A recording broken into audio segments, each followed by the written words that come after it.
My father's sudden hospitalization pulled me back to our family home, disrupting the life I'd built elsewhere. But upon my return 2 months later, I was greeted not by my husband but by a stranger. Stunned and disoriented, I struggled to comprehend the surreal scene unfolding before me. Who was this woman invading my space, and why was she here? Then my husband materialized, delivering the bombshell I never saw coming.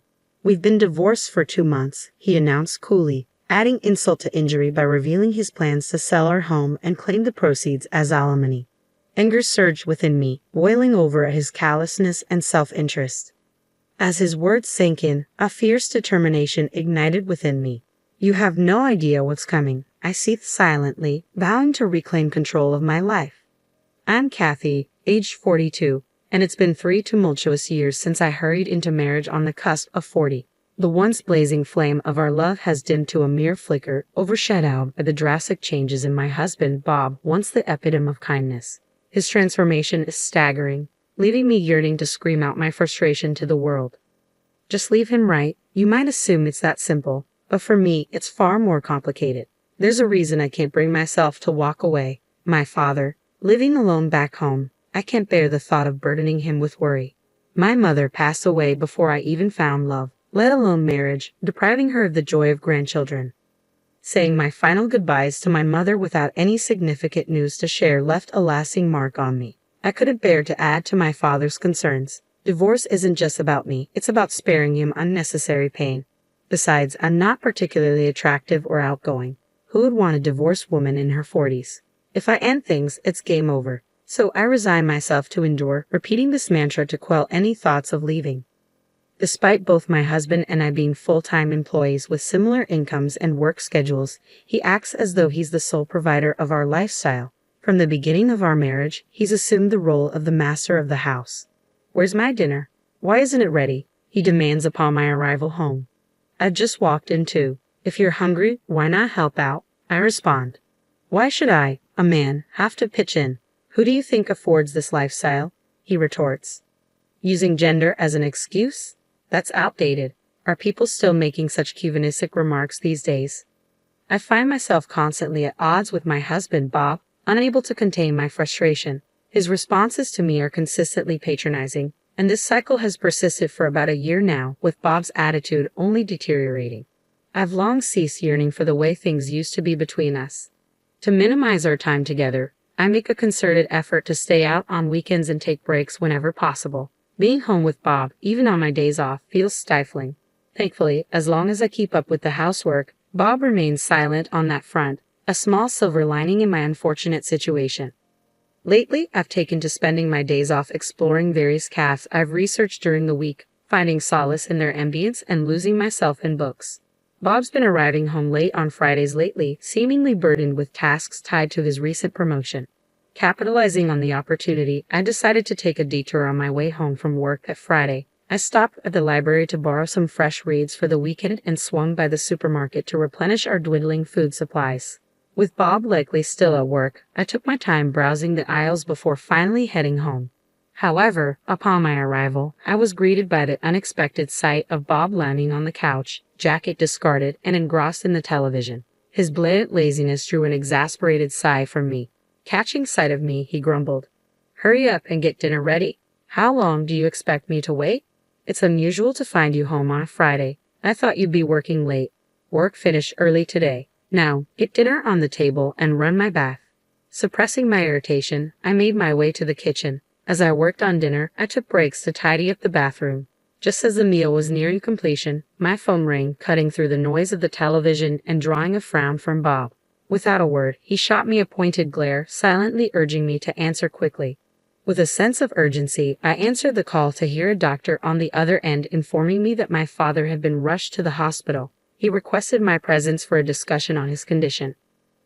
"I'm on my way," I assured the doctor, even as Bob, still fixated on the TV, grumbled indistinctly. "Hey, what about dinner?" he interjected. "My dad's been hospitalized. I need to go," I replied, incredulous at his lack of concern. "What about my dinner?" he persisted. His disregard for my father's situation was infuriating. "For once, can you handle things on your own?" "Dinner's ready. Help yourself," I retorted, unable to conceal my frustration. Frustrated beyond measure, I couldn't contain my anger, and he responded with a burst of fury, his veins visibly pulsating.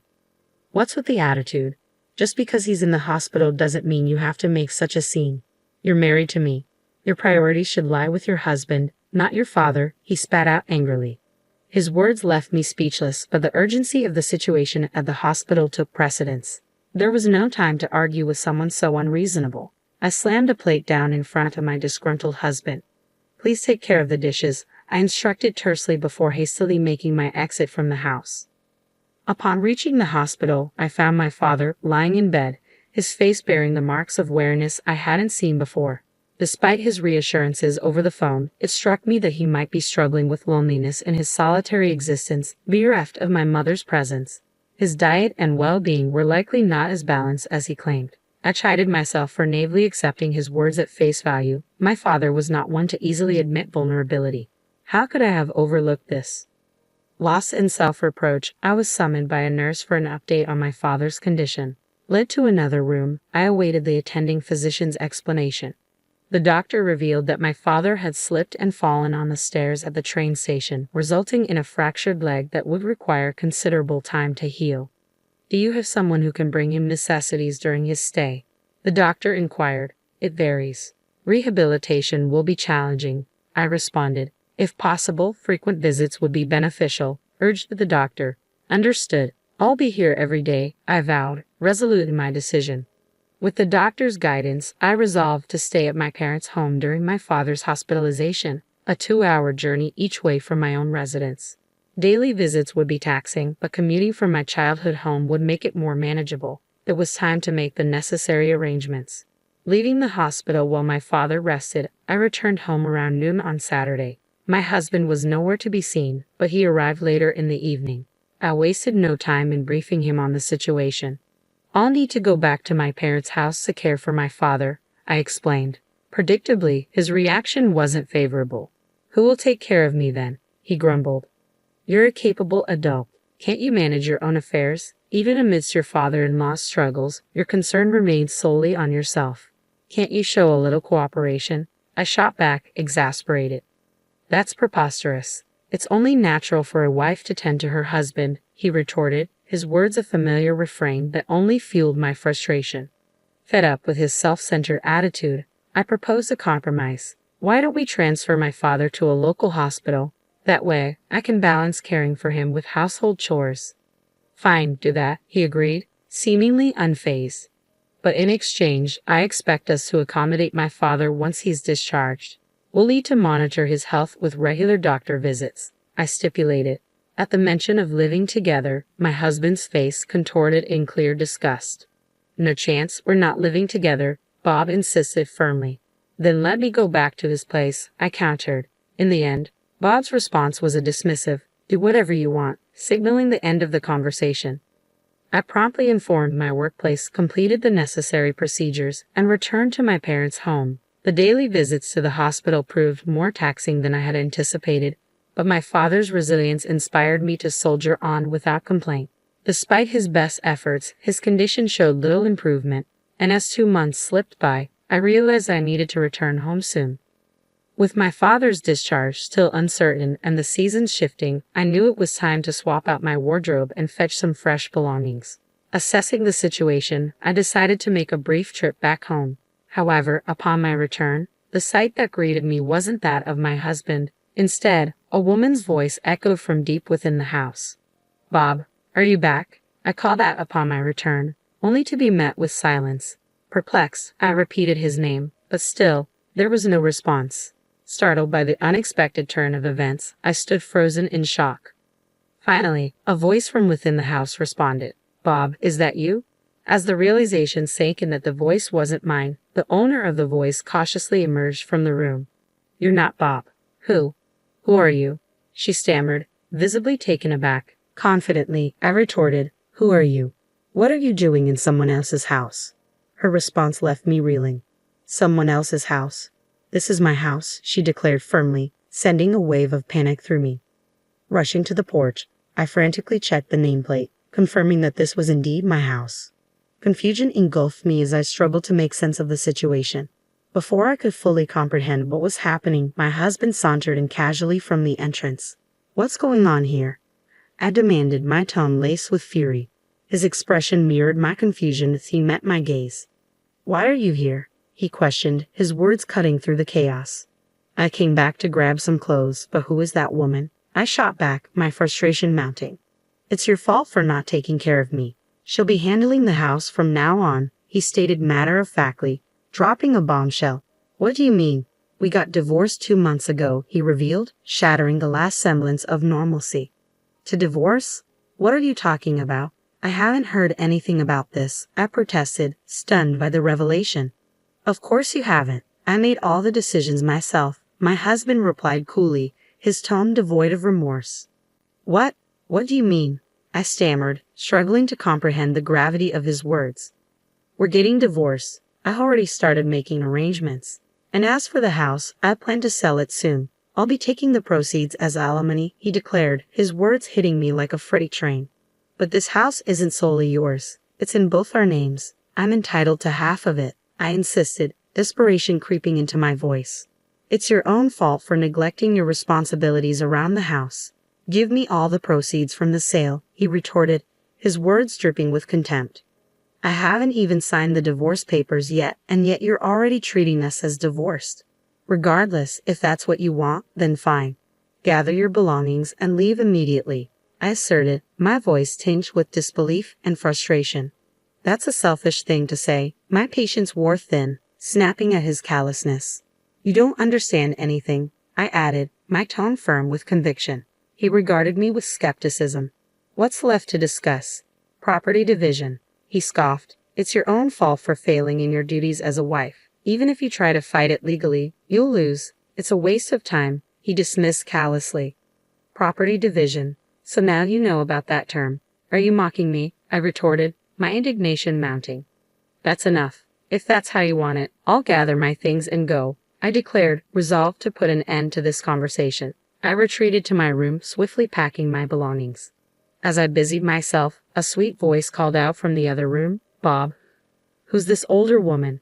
"She's just my ex-wife, here to collect her things," Bob's voice explained from the living room. "Ah, good. I was afraid she'd demand you back," the woman responded in a jesting tone, followed by laughter. Their laughter echoed through the house, piercing through my heart. She knew he was married and yet pursued him anyway. "Just you wait," I muttered under my breath as I packed my belongings, a vow forming in my mind. Returning to my parents' home with my belongings, I wasted no time. I visited the local office and then sought out a detective agency to request an investigation into his infidelity. There was much to be done, and I braced myself for the busy days ahead. Weeks later, my phone rang. Answering it, I was greeted by Bob's enraged voice. "Hey, you, what have you done?" "The alimony you demanded, $100,000. That's outrageous. I've consulted a lawyer about your actions. I'll settle for $100,000. Isn't that generous enough?" he demanded, his words dripping with anger and disbelief. "Huh? Where did your sense of financial responsibility disappear to? Are you going crazy from the shock of our divorce?" I could almost see him standing defiantly, his arrogance fueling my determination to bring him down a peg. Taking a deliberate detour, I responded, "If you refuse to pay, that's your decision. But mark my words, someone as concerned with appearances as you will end up paying alimony." As predicted, Bob's frustration boiled over. "Stop talking nonsense. You sound like you're eager for alimony. A wife shouldn't have to pay a penny to her ex-husband. Just because you're single now doesn't mean you should resent married people. How greedy can one woman be? That's why we got divorced." "Wife, huh? So you're already considering that other woman your wife?" I retorted sharply. "Perhaps you should watch what you say before mocking others. Remember, I could take you to court if I wanted to." "What? What did you just say?" The app seemed momentarily stunned by the mention of court. "Hey, what crime are you accusing me of? I married my current wife after our divorce. I haven't done anything wrong," Bob retorted defensively. "Sorry to disappoint you, but I've already conducted an investigation into your affair. I hired a detective and I have all the evidence, so don't bother trying to deny it," I countered firmly. "What?" Bob fell silent, but I pressed on. "You've been involved with her for over a year now, haven't you? However, unfortunately, having an affair isn't considered a crime," I stated matter-of-factly. Then why did you mention taking me to court? You just said cheating isn't a crime. Bob protested, confusion evident in his voice. Don't you realize that filing for divorce without the other party's consent is a crime? I responded pointedly. As Bob remained silent, I pressed forward. What you did amounts to forgery of a legal document, a serious offense. Did you really think that wouldn't catch up with you? Using someone else's signature to submit divorce papers without their consent is clearly a reckless move. That's because you abandoned me for months. That's why I filed for divorce. I did nothing wrong. It's all on you. Bob retorted defensively.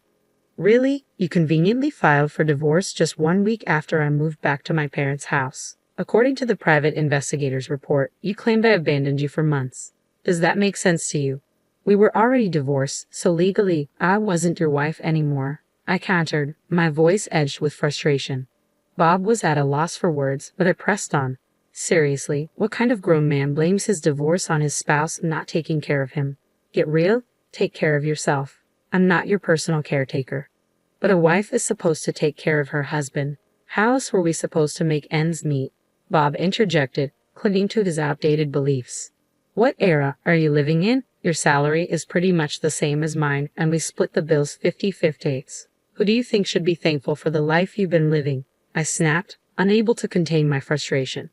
I wasn't stopping now. Without waiting for his response, I laid all my cards on the table. I'll sue you for forgery if you don't cough up $100,000 as compensation. If you want to avoid that, just pay up. And don't think your mistress is off the hook. But make sure to get proper compensation from her too.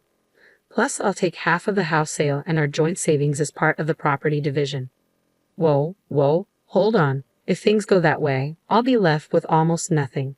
She doesn't even work and I have to support her. Bob pleaded, panic seeping into his voice. Do you think I care? I can sue you for forgery and for infidelity. Should I just do both if you're going to keep whining? I threatened. Fear evident in his silence, Bob abruptly hung up. Always concerned about his public image, he chose to pay the compensation without taking it to court. He ended up having to pay the compensation claims from his mistress as well. Between the property division and the compensation for his mistress, Bob was left with nothing. He struggled to make ends meet, living each day on the edge. To make matters worse, word of his affair spread at his company, subjecting him to uncomfortable stares and judgmental whispers from his colleagues. Unable to quit his job, Bob began to vent his frustration on his new wife. Their once loving relationship quickly deteriorated, devolving into constant arguments. Their relationship was now reportedly at its worst. Meanwhile, I requested a transfer to a branch near my parents' house. My father was discharged from the hospital without any complications, and we settled into a peaceful life together. I am committed to showing my filial piety by taking good care of him from now on.